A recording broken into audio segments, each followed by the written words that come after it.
Senate race there. John. It's a terrific race, Mark. I'm here in Franklin Square in downtown Philadelphia talking to former Republican Congressman Pat Toomey. We'll talk to his opponent, Joe Sestak, later. And Congressman, thanks for being with us, first of all. Thanks for having me, John. Let me start with a question that gets to the contrast between philosophies, Bush to Obama, Toomey to Sestak. If deregulation and tax cuts were the answer to our economy, why did we have a recession and financial crisis in the first place? And why is more of that the answer now? Well, that's a very good question. So let's look at what went wrong. If you ask me, the causes of the financial crisis are pretty clear, and they've been pretty well documented. It started with the failure of the Fed.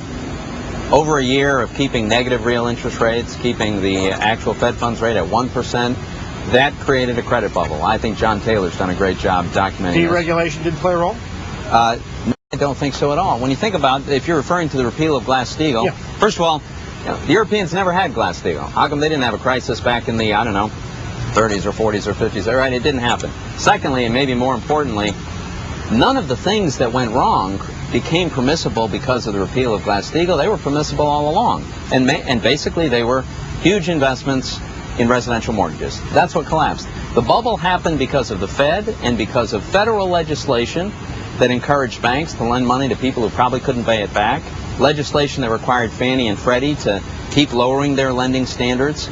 And so we had this confluence of events. Now, did Wall Street get a little out of hand? No, it got a lot out of hand, right? There was way too much leverage.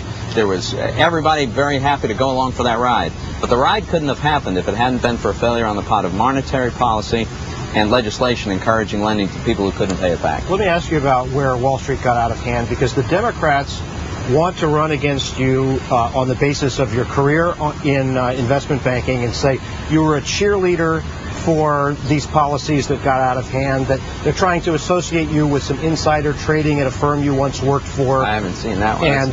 And lack of oversight on derivatives. Are you proud to run as a candidate of Wall Street, or are you embarrassed by those moves? Well, let's be clear, and I'm not going to accept the characterization of my opponents, right? When I got out of college, I went to work on Wall Street. I worked there for 6 years, and I left 20 years ago. I'm the guy that opposed the Wall Street bailouts. I opposed them when a Republican president first proposed them. I opposed them. Joe Sestak voted for all of them and has voted to continue them. So who's really on the side of Wall Street? No, I spent more time as a small business owner. So I've done both. I've been familiar with big business. I understand finance, and I understand what it is to take my own savings with my brothers and launch a small business, create jobs in Pennsylvania. I'm very proud to run on my record. Let me ask you about Gord and the implications of your own philosophy. You support tax cuts, right, and you want to be tough on spending.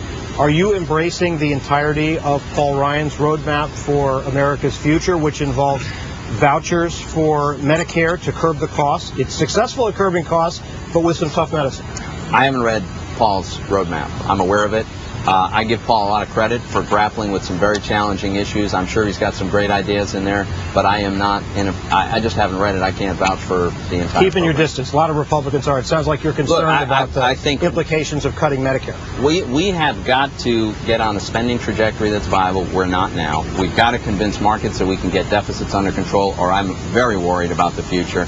I think we've got to keep the current tax rates the way they are. We shouldn't have a huge tax increase. I actually advocate lowering capital gains taxes from where they are today. So there's a lot that we can do to get this economy moving again. Congressman, thanks so much for being with us. Thanks for having me, John. Back to you guys, and we'll talk later in the day on Power Lunch with Joe Sestak, Pat Toomey's opponent. All righty. Thank you very much, John.